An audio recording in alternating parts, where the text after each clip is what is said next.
Hey guys, it is Ashley from Bookaholics Anonymous, and I'm doing another book review. So this is going to be the third book in the Mirador series, if I'm not mistaken. Yeah, and this I think it's the last book. I'm pretty sure, and I guess I will definitely go over it with you if you have not seen my video for the second book, which is Ones and Zeros. I will link it down below so you can check it out as well. So, the book is, like I said, it's Active Memory, which just came out this year. Blue Screen came out a couple years ago, and I read it a couple years ago, which is the first book, and like I said, I don't know a whole lot about it. I don't remember a whole lot about it and whatnot, but basically the series is like a sci-fi-ish. It's not really dystopian because it's not nothing. Well, I mean, bad stuff happens, but it's not like that kind of bad stuff. But it's kind of sci-fi-ish. It deals a lot with technology, and it is set in the future, like 2020. I can't remember. 2050. That's the year. And so yeah, like I said, it's set way in the future, and it deals with technology a lot, and where most of the people in the city and the world have things called dingies, if I'm not mistaken. I think that's how you pronounce it. I don't know. But it's like a computer chip kind of in your brain, and you basically do everything in there, and it's kind of weird, but it's also interesting to kind of think about something like that actually existing or something, you know. And so, to get stuff kind of out of the way, it is 3 books in the series.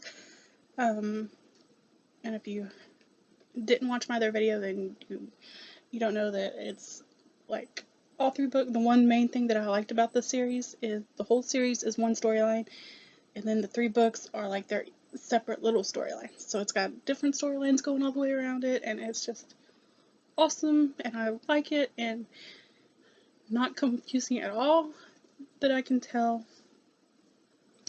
And then of course it also follows Marissa, which is the main character, and then you have like 4 other kind of main characters that are kind of below they're not below Marissa, but they're kind of tied into her too, I guess. And then you have other characters that are off, you know, in the different books and stuff.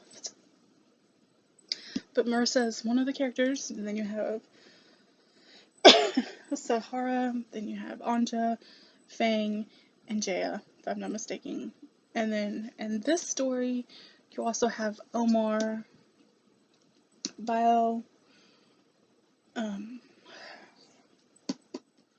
Zaneta, I believe, and Marissa's dad, and it's just a whole lot of stuff going on, but it's really not confusing at all. And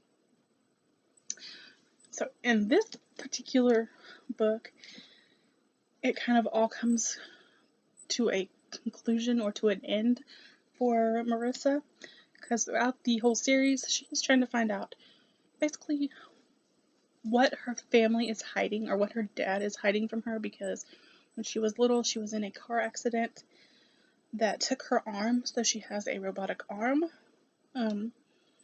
So she's been, throughout the series, she's trying to figure out what happened with that, who Grindel is.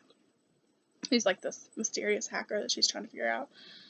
And so in this book, it wraps it up pretty much. It basically wraps everything up for her, which is always helpful. It didn't really leave any loose ends that I remember.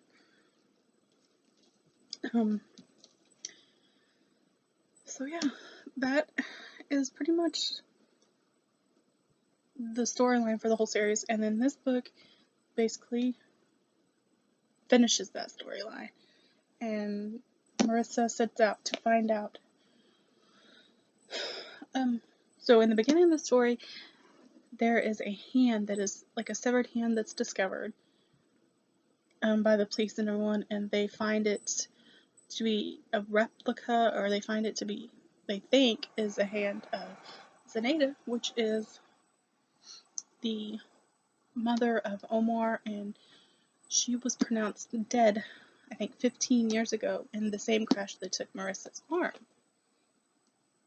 And so they're wondering, how is this hand, how did they find this hand and it have her DNA, but she's supposed to be dead because it's like it was just chopped off a couple days before or something, and it's her DNA and everything. So they're confused. They're thinking, okay, well, maybe she's alive, what's going on. So of course, Marissa, being who she is, she gets it in her head, or gets an idea to find out what is going on, and if Zenaida is really dead. Yeah. And of course, when she gets an idea, then she has all her friends join in with her and try to help her figure stuff out, and she gets caught up with Omar, which is Zenaida's son, but also he is a son of the crime lord of Mirador, which is the Maldonados, I believe. So she's getting involved with him, and just as you would suspect, just shenanigans start to happen. Things start to happen. There's police involved. There's a gang that's involved. There's people selling body parts. There's this creature involved that looks like human, and just so much happens, and just it's action packed. It's funny because of the friendships and stuff that she has, and I don't know, it's a really good story, and the ending is kind of heartwarming too, because it shows the love that Marissa has for her friends and has for her family, and it's just so good to see that there's a family-oriented perspective kind of thing in the book. That sentence made no sense whatsoever, but hey, we'll go with it. Because you do have Marissa, you have her father, you have her mother, you have her sisters, her brother. It's just the whole family dynamic, and it's so great to see in a YA book. It's so great. And yeah, so you guys, if you haven't read this series, I highly recommend it. And I definitely recommend it if you like books set in the future, if you like technology-based books, action-packed books, character-driven books, storyline-driven books, just everything. This is it. This is your series and book. So, it's not a whole lot going on. Alright, I said a whole lot about it, but I hope it's enough to make you want to read it. And if you guys have any questions, definitely leave the questions down below. I will leave the link to the other review I did for the second book. And I don't think I did a review for the first book. But yeah. Definitely. And if you like the video, give me a thumbs up. If you haven't subscribed, subscribe. So, yeah. And again, these are the second and third books in the series. I don't have the first one, or else I would show you that one as well. But yay. Ta-da. And ta-da. And they're really good books, you guys. So just definitely read them. I will see you guys next time. Bye.